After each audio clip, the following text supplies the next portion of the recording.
Luto tayong longganisa for breakfast. Pinapakuluan ko muna talaga yan, ano. Tapos tutusukin ko para lumabas yung kanyang oil.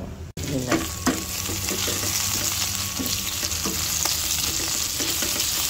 Okay na to. Sangat tayo.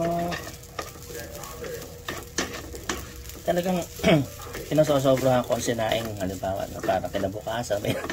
Meron akong isasangag. Ayan. Okay na to.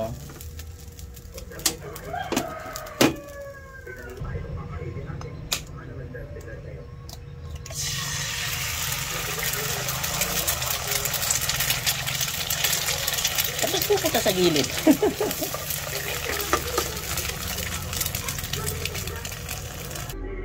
Ayan mga kagigil, mga ka-BFF, tayo mag-aalmusal na. Ayan ang ating medyo nadulok na longganisa. Meron tayong egg at ang ating sinangag. Siyempre sausawan natin suka na may bawang. Ayan. Breakfast na tayo. Kain na tayo mga kagigil, mga ka-BFF. Ingat kayo palagi. God bless you all.